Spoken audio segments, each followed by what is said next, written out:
Good morning. This is Tessa Zee, Soil Conservationist with Stearns County Soil and Water Conservation District. Today is Saturday, March 28th, and this is your weekly conservation report.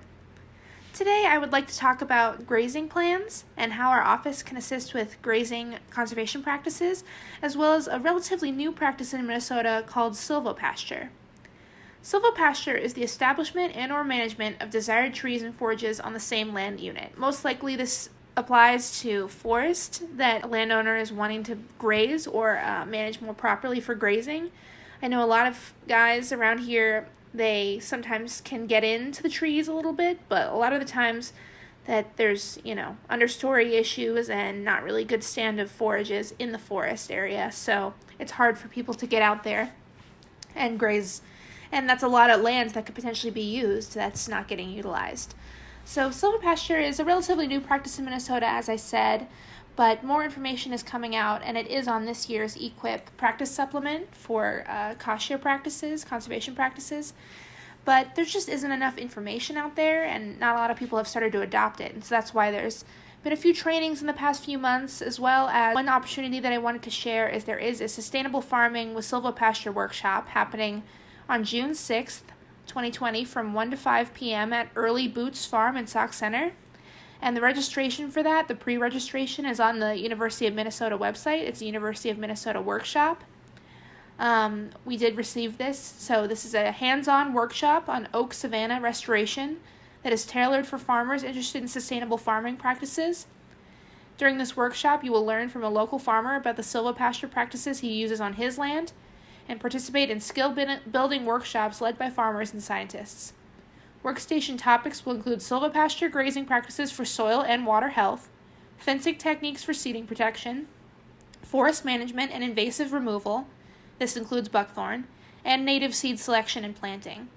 I would say that this is going to be a good opportunity if you're interested at all in adding silvopasture into your grazing rotation and into another tool in the toolbox, if you will.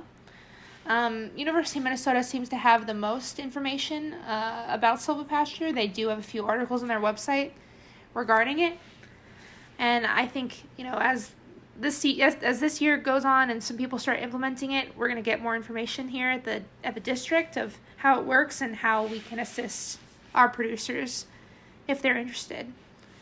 In that way, I also wanted to talk about just grazing in general and just give an overview for people so that they're aware of what's currently available. So our EQIP sign-up did just end a few weeks ago. There is potential for another sign-up this year, but we're not exactly sure based on how everything's going. But as we do get that information, it would be put out to everyone. If there isn't a second sign-up, the next would be EQIP 2021. So if anyone's interested in fencing, prescribed grazing management payment, which would be just to manage your forage heights and your forage species diversity and make sure that you're rotating your cattle around your land, watering pipeline, watering tanks if you want to reseed, that's called forage and biomass planting.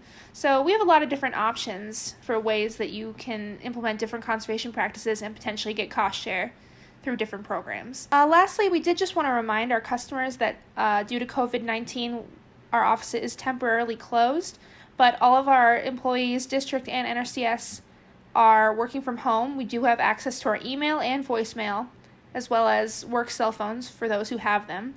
So we are able to assist you at this time as much as we can. And we can have site visits depending on the situation, so just give us a call if you need something, and we will try and assist you to the best of our ability during this challenging, weird time.